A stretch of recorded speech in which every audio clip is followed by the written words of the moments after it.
Selamat datang, hari ini kita akan bedah kisah raksasa kosmetik Indonesia, Paragon. Percaya deh, cerita mereka ini bisa jadi pelajaran penting buat satu negara loh. Oke, sebelum kita masuk ke cerita Paragon, kita perlu pahami dulu konteksnya. Apa sih tantangan besar yang dihadapi Indonesia?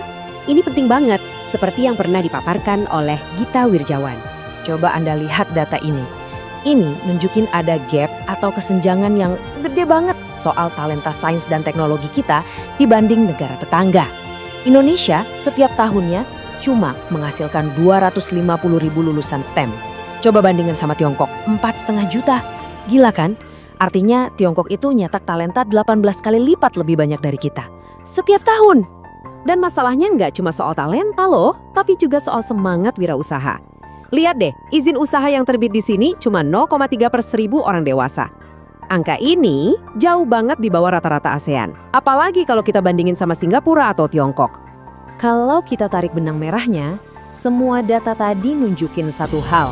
Kita di Asia Tenggara tuh kurang banget kolaborasi dan integrasi ekonominya. Perdagangan antar negara ASEAN cuma 23% dari total ekonomi. Jauh banget kalau dibandingin sama Uni Eropa yang bisa sampai 60%. Kebayang kan bedanya? Nah, di tengah semua tantangan yang tadi kita lihat, kok bisa sih ada satu perusahaan yang justru bisa tumbuh pesat? Gimana ceritanya? Yuk kita kenalan sama pendirinya. Kisah Paragon ini unik banget. Awalnya itu bukan dari rencana bisnis yang muluk-muluk atau dari investor besar, tapi dari sebuah keputusan pribadi yang kelihatannya sederhana.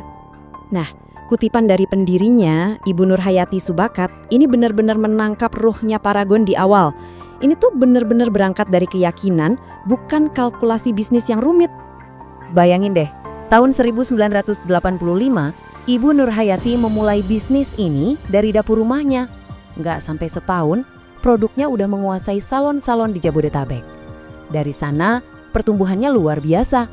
Sekarang perusahaannya punya lebih dari 15.000 karyawan. Keren banget kan? Semua berawal dari keahlian beliau sebagai ilmuwan yang dipakai buat menjawab kebutuhan pasar. Dan dari hari pertama, ada satu prinsip yang nggak bisa ditawar. R&D adalah nyawa pabrik. Titik. Produknya harus berkualitas tinggi, tapi harganya harus tetap kompetitif.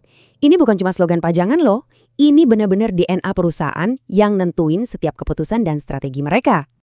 Tapi kan produk hebat aja nggak cukup buat bikin perusahaan sebesar ini. Ada lagi rahasia sukses Paragon, dan ini ada di akarnya. Budaya perusahaannya yang unik banget.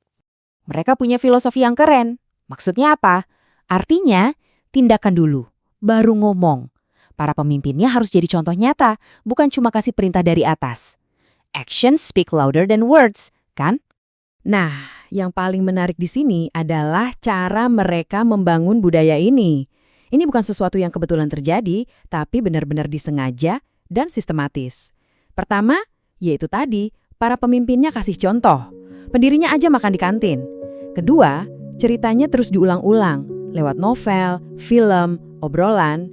Dan ketiga, ini penting, pas rekrutmen, keluarga pendiri bahkan masih turun tangan langsung untuk mastiin nilainya sejalan. Ini nih bagian yang keren. Banyak kebiasaan para pendiri yang kelihatannya intuitif, kayak jalani saja atau rajin baca biografi, ternyata pas dipelajari lagi, itu cocok banget sama konsep-konsep bisnis modern. Contohnya kebiasaan mengutin klip kertas yang jatuh. Kelihatannya sepele kan? Tapi itu sebenarnya adalah cerminan dari konsep frugality atau hidup hemat. Jadi kearifan lama ketemu sama teori modern. Nyambung banget. Oke, selain produk R&D dan budaya yang kuat, ada satu bumbu rahasia lagi yang diakui keluarga ini. Apa itu? Hoki, alias keberuntungan. Tapi jangan salah ya, ini bukan hoki buta atau untung-untungan. Mereka menyebutnya hoki cerdas. Apa itu? Intinya, ini adalah kebetulan yang diusahakan. Jadi, mereka percaya kalau kita bisa menciptakan kondisi supaya keberuntungan itu datang menghampiri kita. Lewat apa? Ya lewat kerja keras dan persiapan yang matang. Terus, gimana caranya mengusahakan hoki ini? Nah, ada beberapa prinsip yang mereka pegang teguh. Misalnya, selalu utamakan bisnis di atas kemewahan pribadi. Terus cari partner yang baik dan bisa dipercaya. Itu wajib. Punya tujuan yang jelas juga penting, karena itu bakal narik orang-orang yang sevisi. Dan yang terakhir, selalu mawas diri, introspeksi, biar nggak gampang jatuh. Jadi intinya begini ya, menurut Bu Nur, hoki itu sebenarnya pertolongan Tuhan yang kita usahakan.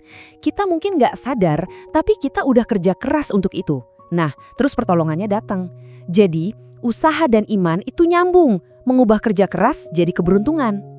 Oke, setelah kita paham soal R&D, budaya, dan hoki cerdas, sekarang kita lihat gimana semua itu jadi fondasi buat mereka bersaing di tingkat dunia. Pola pikir Paragon itu jelas banget. Jadi raja di negeri sendiri dulu, baru jadi tamu terhormat di negeri orang. Maksudnya, mereka fokus menguatkan pasar dalam negeri sampai benar-benar kokoh. Baru setelah itu, mereka ekspansi ke luar negeri. Cara mereka melihat kompetisi itu keren banget. Mereka nggak melihat ancaman sebagai tembok, tapi sebagai peluang. Contohnya soal Tiongkok. Banyak yang takut sama banjir produk Tiongkok kan? Paragon malah mikir, oke, rantai pasok mereka bagus ya, kita manfaatin aja. Teknologi mereka canggih, ya kita kirim tim ke sana tiap bulan buat belajar. Keren kan cara mikirnya? Jadi kalau kita rangkum, fondasi mereka buat bersaing global itu ada beberapa pilar. Pertama, budaya belajar yang nggak pernah berhenti. Kedua, fokus total ke R&D, bukan cuma marketing heboh. Ketiga, percaya kalau etos kerja itu kunci produktivitas. Dan terakhir, keyakinan kalau negara-negara ASEAN itu harus bersatu biar bisa kuat bersaing. Dan sekarang, dengan lebih dari 15.000 karyawan, atau yang mereka sebut Paragonian, tujuannya bukan cuma buat perusahaan aja. Mereka berharap setiap Paragonian ini bisa jadi multiplier yang menyebarkan nilai-nilai dan pola pikir ini ke keluarganya dan lingkungannya. Jadi, kesimpulannya apa? Kisah Paragon ini benar-benar nunjukin ke kita. Dari bisnis rumahan yang cuma dikerjakan 2 orang, bisa jadi pemain global. Resepnya? Gabungan antara R&D yang kuat, nilai-nilai yang otentik, dan konsep hoki cerdas. Ini formula buat jadi juara nasional. Dan cerita ini meninggalkan kita sama satu pertanyaan besar buat direnungkan. Kalau satu keluarga saja bisa melakukan ini semua, bayangkan apa yang bisa dicapai oleh 270 juta rakyat Indonesia kalau kita semua punya pola pikir dan semangat yang sama.